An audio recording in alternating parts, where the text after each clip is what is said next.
This is my grandmother. She's a woman of her time who rebelled with a cause. She's a woman straight out of Compton.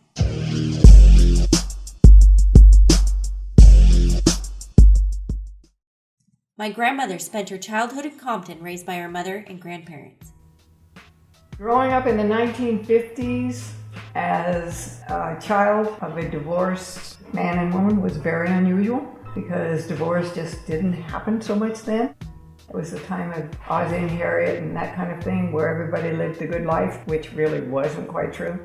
That was the only thing that probably as a little kid made me different than most kids is that I didn't have a father in the household. So I was raised by my mother, my grandfather, and my grandmother. Went to Compton High School. Up until that time I had gone to basically all white schools. Compton High was the first time I went to a school where it was black and white. By the time I graduated, it was about 50-50. At Compton High School, it was very rigid codes that you had to follow according to race. And in the city of Compton, there were very rigid codes you followed. There were certain areas you could not go to. There were certain parts of town you couldn't cross into that area of town if you were black. On campus, there were certain areas of the campus. Certain areas black students would all congregate, certain areas were white students. They really didn't start mixing until I was a senior. In the 11th grade, I became very friendly with a student. We had the same biology class. And the biology teacher began to notice that he and I were much too friendly. And she finally kicked him out of the class and had him transferred into another class. And we both felt part of the reason was she didn't like the idea that he and I were as friendly as we were. But that was the kind of thing you put up with in those days. And oddly enough, for me, it made me more determined that, wait a minute, this isn't right. It makes no sense. It was in the 12th grade that he and I started going out with each other. Again, everybody at school was like, how can you redo this? What are you doing? Sort of thing. It was very much frowned on. I didn't tell my mother, I didn't tell my grandparents what I was doing because I knew they wouldn't approve of it. His parents accepted it somewhat begrudgingly and they were polite, but you knew that this wasn't what they wanted. There were a lot of problems that you brought on yourself you wouldn't have if you had stayed with your own race. A year after my grandmother graduated high school, my father was born. I had not a clue what I wanted to do. Not a clue in the world. And thought, well, maybe I should go to junior college. So I go to junior college for a little while and take some classes. Then becomes apparent that that's not going to work out very well because next thing I know, your father's on his way. 13 years later, my grandmother and grandfather were married in England.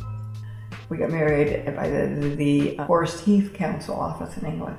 It was a very quick civil ceremony. The late 1960s, early 1970s were a time of much social upheaval and unrest. I had made up my mind early on about Vietnam.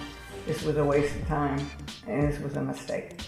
It was then that I met other people who, some of them very much involved in the free speech movement up at Berkeley. Mario Savio, who was really an important figure in the free speech movement, Tom Hayden, and all these people. And so that kind of gave me the opportunities to start protesting the war. And the opportunities came like go to San Francisco. Oh yeah, I'll do that.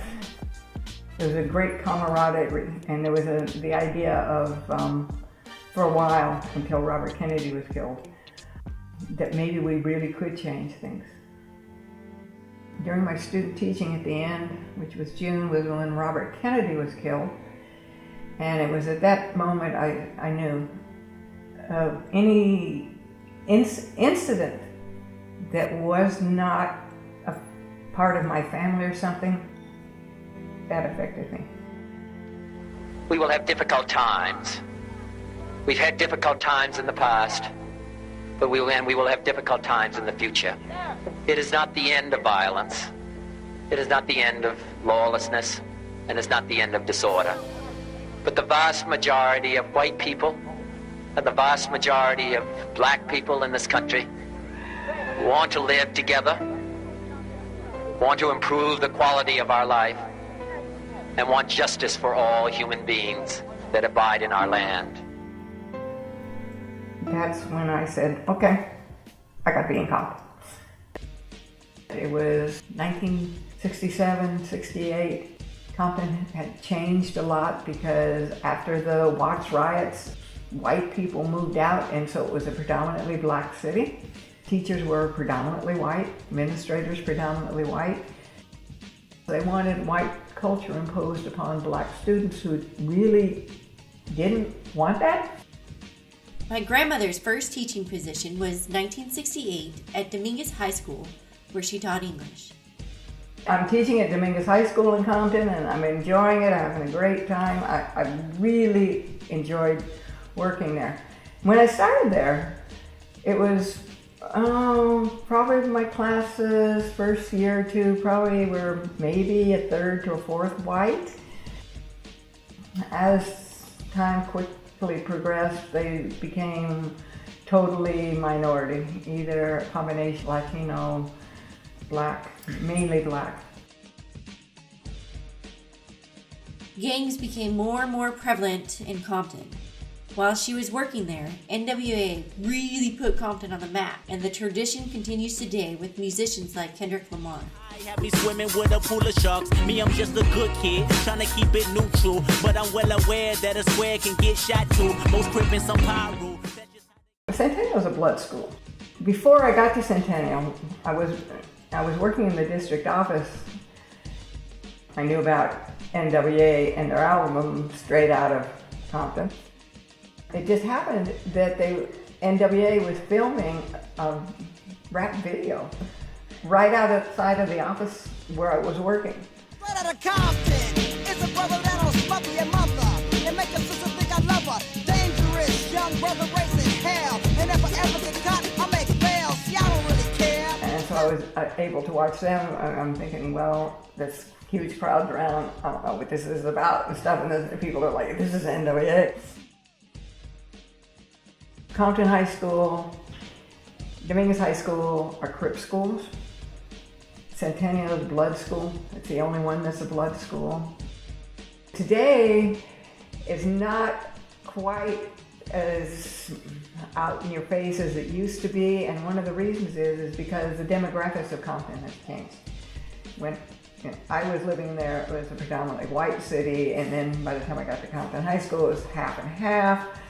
And then it turned predominantly black, and now it's predominantly Latino. And because it's predominantly Latino, yeah, the gangs are still there, but they're more Latino gangs than they are Bloods and Crips. Kids can tell if you're afraid. Kids, and if you're afraid and they sense it, that many of them will take advantage of it.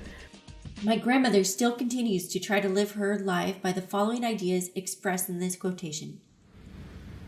Some men see things as they are and say why. I dream things that never were and say why not.